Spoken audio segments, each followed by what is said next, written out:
هاي بنات، شلونكم؟ شو اخباركم؟ من زمان عن لقطة السكين كير، فحبيت ان اعطيكم اخر ابديت حق روتين العناية بالبشرة. طبعا مثل ما تدرون صار لي فترة مبلشة استخدم الريتينال وقاعد احاول اعود بشرتي عليه. حق البنات اللي يبون يبلشون بالريتينال بلشوا بالتدريج علشان البشرة تتعود عليه وتتقبله وتستفيدون منه بدون ما تدورون بشرتكم.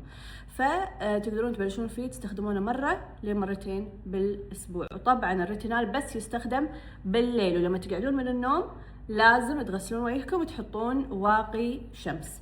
المهم طبعا على بشرة نظيفة راح نبلش بالسيروم الريتينال اللي يساعد على ان البشرة تتجدد، غير كذي يشيل لكم التصبغات، وهم يساعد ان البشرة تصير سموث وملمسها هم بعد يصير ناعم. فاذا تعانون من التصبغات، البشرة اللي تكون كذي فيها تكستشر او بامبي وايد، راح يساعدكم هذا السيروم ان بشرتكم تتجدد وتصير احسن. طبعا بنفس الوقت على كثر ما تستمرون عليه راح تشوفون ان البشره دايركتلي او انه يعني بعد الاستخدام راح تنور البشره، يتوحد لونها وتصير صافيه اكثر.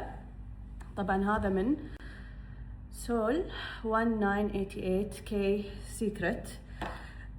ثاني خطوه اللي هي السيرم الريتينال حق منطقه حوالين العين فقط.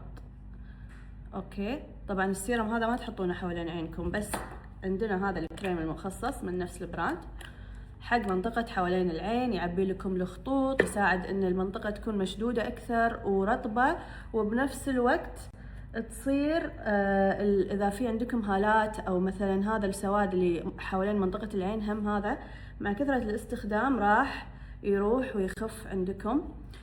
فهذه فايدة الريتينال، وخاصة ان انا الحين صرت فوق 30 فخلاص لازم ابلش بالريتينال. فهذه الطريقة الآمنة والصحيحة والصح يعني اللي تناسب البشرة اللي ولا مرة استخدمت الريتينال. يعني انا ولا مرة استخدمته، فالحين قاعد استخدم هذول الاثنين مرتين بالاسبوع بالليل قبل ما انام على بشرة نظيفة، بس كذي بهالطريقة.